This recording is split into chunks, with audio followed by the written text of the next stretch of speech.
নমস্কাৰ বন্ধুসকল, সকলোকে নমস্কাৰ জনাইছোঁ। মানৱ জাতি আৰু প্ৰকৃতিৰ আটাইতকৈ বেয়া লগা কথাটো কি জানে? আমি যে মানৱ জাতিয়ে অত্যাধিক বস্তু ব্যৱহাৰ কৰি আছোঁ,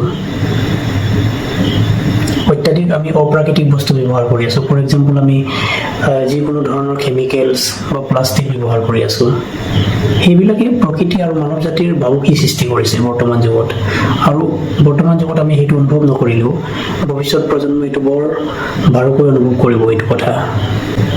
কিয় বা কেনেকৈ? প্লাষ্টিক কেতিয়াও ডিষ্ট্ৰাকশ্যন কৰিব পৰা বস্তু নহয়। ই কেতিয়াও মাটিৰ লগত ফচি নাযায় বা এইটো কেতিয়াও ফিচিবল নহয়। আপুনি হয়তো ভাবিছে প্লাষ্টিকক জুই জ্বলাই আপুনি ধ্বংস কৰিব পাৰে বা মাটিত ফুটি পেলাব পাৰে, তেনেহ'লে আপুনি ভুল বুজিছে। আপুনি যদি প্লাষ্টিক জ্বলাই দিয়ে, সেই প্লাষ্টিকে কাৰ্বন মনক্সাইডৰ সৃষ্টি কৰিব। আৰু জানে, কাৰ্বন মনক্সাইডে মানুহক মৃত্যুমুখত পেলাব পাৰে। আপুনি বেংগলোৰত সিদিনাখন বেংগলোৰত আমাৰ অসমৰ 3জনৰ সফল দেখা মৃত্যু হৈছে কাৰ্বন মনক্সাইডৰ প্ৰভাৱত। এটা কোঠাত কাৰ্বন মনক্সাইডৰ নিৰ্গমনৰ কাৰণে মৃত্যু আঁকোৱালি ল'বলগীয়া হ'ল।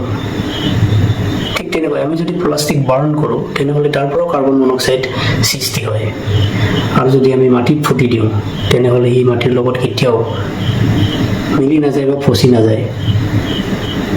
উল্টা সি মাইক্ৰ'প্লাষ্টিকৰ ৰূপ ল'ব, আৰু সেই সৰু সৰু মাইক্ৰ'প্লাষ্টিকছে মানুহৰ শৰীৰত প্ৰৱেশ কৰিব পৰা ক্ষমতা আছে, যিটো ব্ৰেইনত থিতাপি লয়, অক্সিজেনৰ জৰিয়তে ব্ৰেইনত থিতাপি লয় আৰু আপোনাক চাইকেট্ৰিক পেচেণ্ট বনাই দিব পাৰে।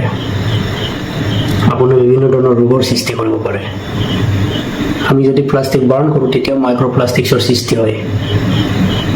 আপুনি যদি প্লাষ্টিক পানীত পেলাই দিয়ে, সি গৈ কোনোবা সাগৰত বা কোনোবা পানীৰ তলত, পানীৰ ভূগৰ্ভত, এইবিলাকৰ মিলিত বিভিন্ন ধৰণৰ জলজ প্ৰাণীবোৰৰ জীৱনৰ ভাবুকিৰ সৃষ্টি কৰিব পাৰে। বন্ধুসকল, প্লাষ্টিকৰ ব্যৱহাৰৰ কাৰণে বহুতো নেগেটিভিটি আছে, কিন্তু আমি তাক কেনেকৈ ৰোধ কৰিব লাগে, সেইটোৱে মেইন ডাঙৰ কথা। আমি অত্যাধিক প্লাষ্টিক ব্যৱহাৰৰ কাৰণে আজি প্ৰকৃতি আৰু মানৱ জাতিৰ ভাবুকিৰ সৃষ্টি হৈছে, সেই কথাটো আপুনি অনুভৱ কৰিব লাগে।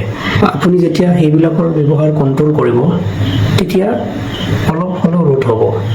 আপুনি প্লাষ্টিকক আপুনি ধ্বংস কৰিব নোৱাৰে, কিন্তু আপুনি প্লাষ্টিক ৰিচাইকেল কৰিব পাৰে। আপুনি ব্যৱহাৰ কৰা প্লাষ্টিক পুনৰ ব্যৱহাৰ কৰিব পাৰে। আপুনি তেনে যদি কাম কৰে, তেনেহ'লে ক্ৰুড অইলৰ যিটো কনজামশ্যন, সেইটো কমাব পাৰিব আৰু প্লাষ্টিকৰ অত্যাধিক মেনুফেকচাৰিং আপুনি কমাব পাৰিব।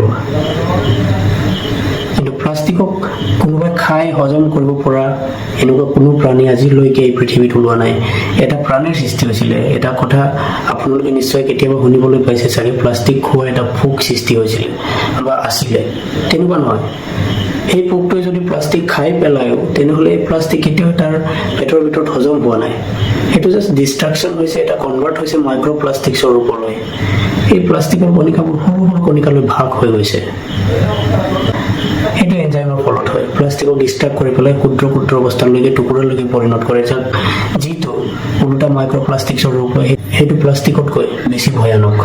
প্লাষ্টিকৰ আটাইতকৈ ভয়ানক ৰূপটোৱে হৈছে মাইক্ৰ'প্লাষ্টিক্স।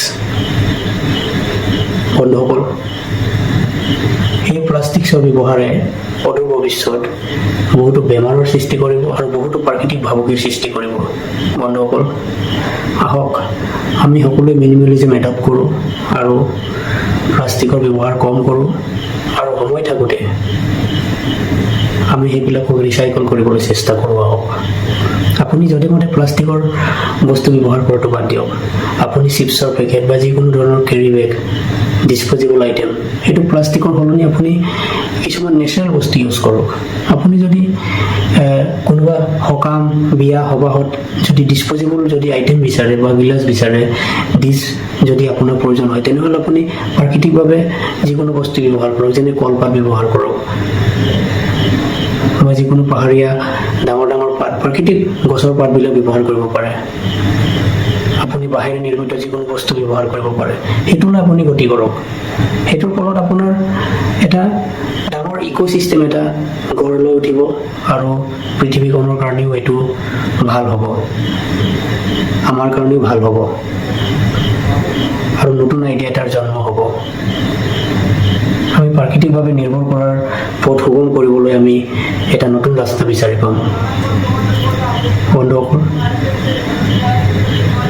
আপুনি ব্যৱহাৰ কম কৰক আৰু প্ৰকৃতিৰ লগতে মানৱ জাতিকো প্লাষ্টিকৰ কবলৰ পৰা মুক্ত কৰিবলৈ চেষ্টা কৰক। ধন্যবাদ। Stay